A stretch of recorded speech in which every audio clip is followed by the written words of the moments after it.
asante Bwana kwenye maisha yangu. Uliyemtuma Yesu Kristo akamwokoa yule kiwete aliyekuwa amekaa katika mlango wa mzuri. Alikuwa ni kiwete sawa.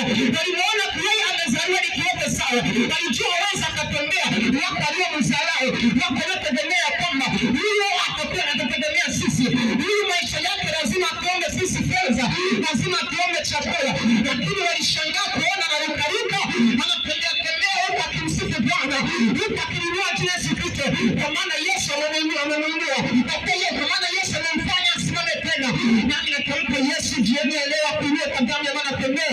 Popote ulipoanguka, hiyo ni kwenye dhima. Sema Yesu niinue nitembee tena. Sema Yesu niinue tena. Sema Yesu niinue.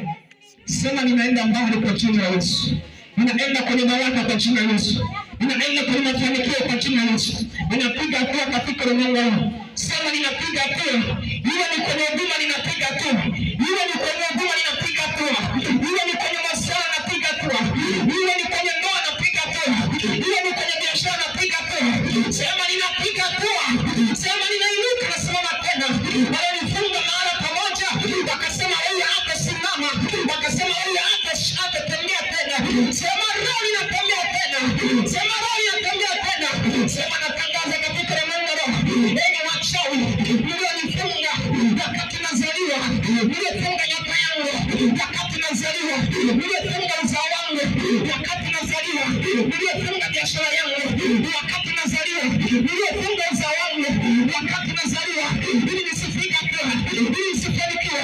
Sema roho kwa jina la Yesu, ninasimama tena, ninaenda mbele, ninasimama tena, naenda mbele. Ulikonifanya nikaanguka, sema kupitia jina la Yesu, ninasimama, ninapiga hatua. Kwenye biashara napiga hatua. Kwenye maisha yangu ninapiga hatua. Sema achia kwa jina la Yesu. Sema achia kwa jina la Yesu. Nami natamka jioni leo, usikate tamaa. Bwana yuko pamoja na wewe. Bwana yuko pamoja nawe. Kwenye maisha yako usitegemee akili zako. Nakwambia rafiki yangu, kwenye maisha yako usitegemee fahamu yako. Hata kwenye huduma ukiwa ni ngumu, tegemea Bwana. Bwana yeye anajibu maombi. Ukiomba lazima ajibu. Mwambie rafiki yako, ukiomba Bwana lazima ajibu. Bwana sasa. Sema tena mimi. Akiwa mtu